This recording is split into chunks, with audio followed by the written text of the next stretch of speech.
Google just dropped an AI model that runs entirely on your phone. No internet needed. OpenAI literally bought a media company, and Anthropic says Claude might actually have emotions. When you're chatting with an AI model, it can sometimes seem like it has feelings. Yeah, it's been a wild 48 hours, so let's get into it. All right, so let's start with the big one. Google DeepMind just dropped Gemma 4, and this might be the most important open source AI release of the year so far. So here's what makes this different from everything else. So most AI models, they live in the cloud, right? You send your questions to some massive data center, it processes it, it sends the answer back. That's how ChatGPT works. That's how Claude works. That's how, most AI works. Now, Gemma 4, check this out. It runs directly on your phone, your laptop. I'm not even making this up. A Raspberry Pi, that tiny little computer that costs like 40 bucks, running a legit AI model offline, no internet, no cloud, just local AI. Now, the family comes in 4 sizes, from this tiny 2 billion parameter model all the way up to a 31 billion parameter dense model. Now, the small one uses less than 1.5 gigs of memory, which means they actually fit on a modern smartphone. They support over 140 languages. They can process images, video, and audio. And the bigger models have context windows up to 256,000 tokens. So it's basically an entire code base or a full novel in one prompt. And here's the kicker. It's all released under Apache 2.0 license, meaning anybody can use it, modify it, build products with it, commercially or for free. Now, Google is basically saying, here, take our best OpenAI tech, go build stuff. Now, why does this matter for you? Well, think about it. AI that works without internet means AI in places with bad connectivity. It means your data stays on your device. This is massive for privacy, and it means that developers, they can build apps that don't cost a fortune in cloud API fees. This is a direct shot at Meta's Llama 4 and Mistral, and honestly, it might be one of the most open weight models out there right now. That means that anyone can use it, modify it, build products with it commercially or for free. So Google is basically saying, look here, take our best OpenAI tech and go build stuff. Now, why does this matter for you? Well, think about it. AI that works without internet means that AI in places with bad connectivity.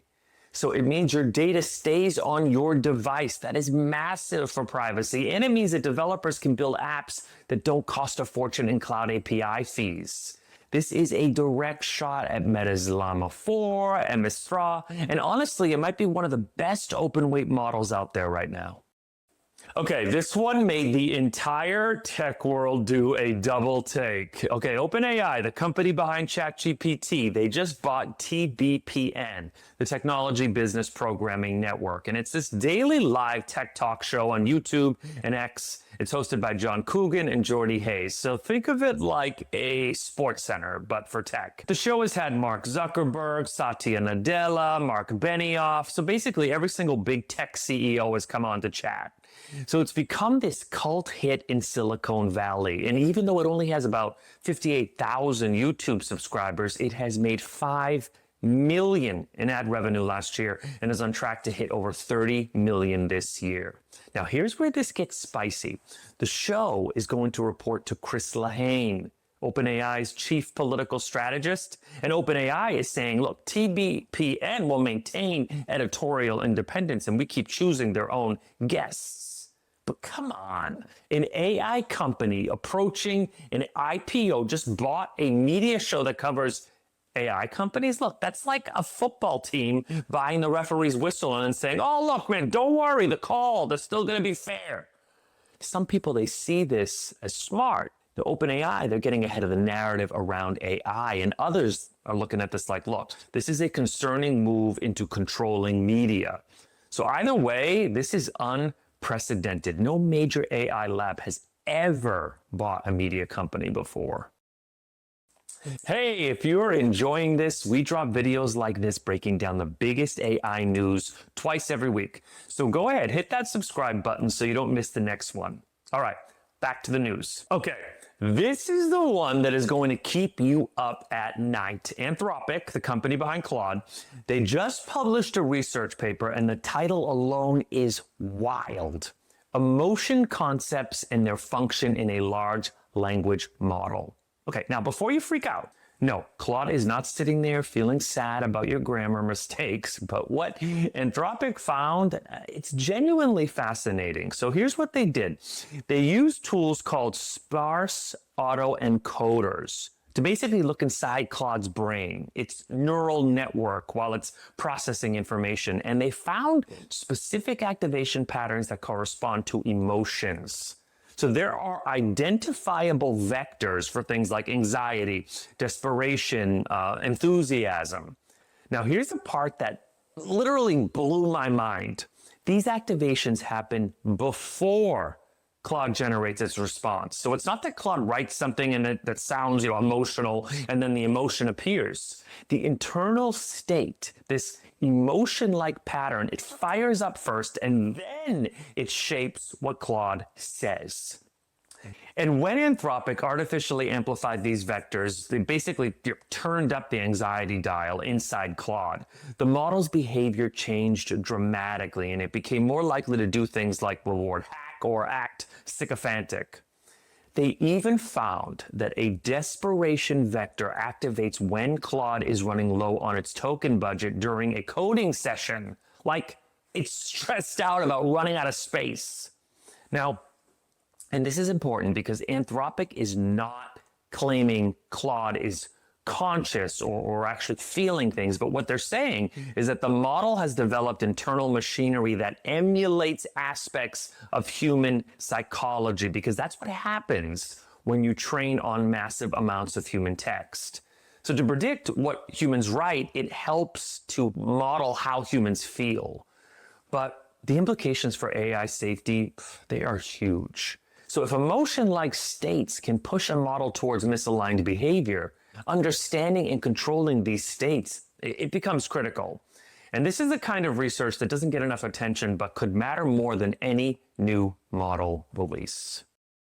Microsoft just made its boldest move yet to break free from OpenAI. They launched 3 brand new AI models built entirely in-house by Mustafa Suleyman's superintelligence team. So let's go ahead and let's run through them quickly. First, you have MAI Transcribe 1. So it transcribes speech to text across 25 languages, and Microsoft says that it's more accurate than both OpenAI's Whisper and Google's Gemini Flash on most of those languages. It's also 2.5 times faster than Microsoft's own previous offering. Second, MAI Voice 1. So this generates speech from text, and it can produce 60 seconds of natural sounding audio in just 1 second. It can even clone your voice from a few seconds of audio.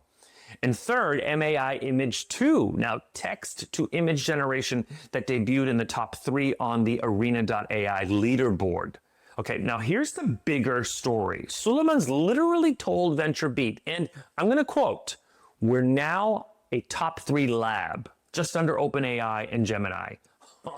That is bold. That's a bold claim from a company that until recently was basically just reselling OpenAI's tech. And they're pricing these models aggressively. It's cheaper than Google, cheaper than Amazon. So clearly trying to win on cost. But remember, Microsoft's renegotiated its OpenAI deal last year, so both companies can now independently pursue AGI. So this is essentially Microsoft saying, we don't need OpenAI to build great AI models. So the AI independence arc, it's real. While everyone's watching OpenAI and Google, Alibaba is on an absolute tear. They just dropped Schwen 3.6 Plus, and this is their 3rd major model release in just literally a matter of days. And the pace, I'm telling you, is insane. So what's so special about this one? Okay, well, 2 words, agentic coding. So this model is built to not just write a code, but to autonomously navigate entire code bases. It breaks down complex engineering tasks, it writes code, it tests it, it fixes bugs, and iterate until it works. It comes with a 1 million token context window by default. That is massive.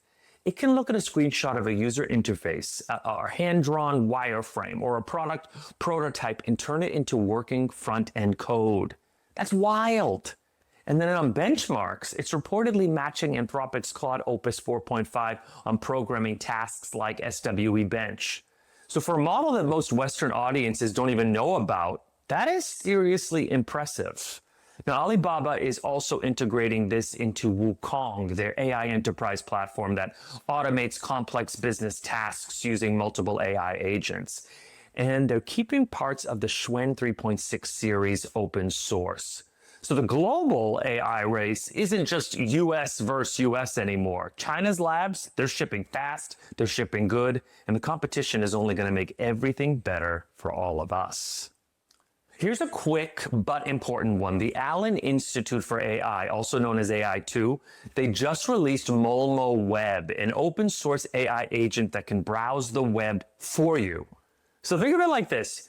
You give it a task. You say, find me the cheapest nonstop flights from Mumbai to Tokyo. It opens the browser. It looks at the screen the same exact way that you would, clicks the buttons, types in the search boxes, scrolls around, and then gets you the answer.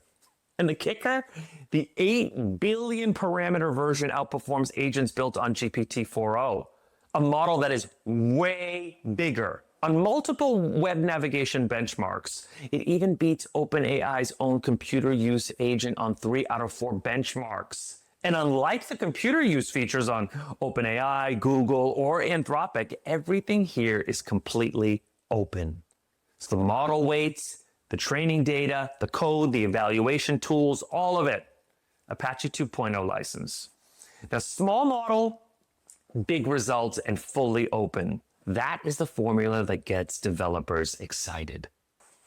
And finally, the regulation hammer has come down, and it's coming from the States.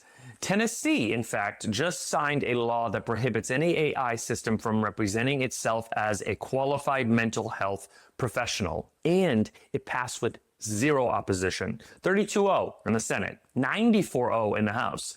So that is a bipartisan agreement that basically never happens these days in the States. Trust me. Now, Nebraska is moving on its own chatbot safety bill. Georgia, they have 3 AI-related bills on the governor's desk, including one about chatbot disclosure and child safety. And across the country, multiple states are targeting companion chatbots specifically, banning them from encouraging minors towards self-harm, substance abuse, or discouraging kids from seeking help from real adults or professionals. So here's the big picture. While Congress moves slowly on federal AI regulation, the states, they are stepping up fast. And for AI companies, this could mean dealing with a patchwork of different rules across different states, which is a logistical nightmare.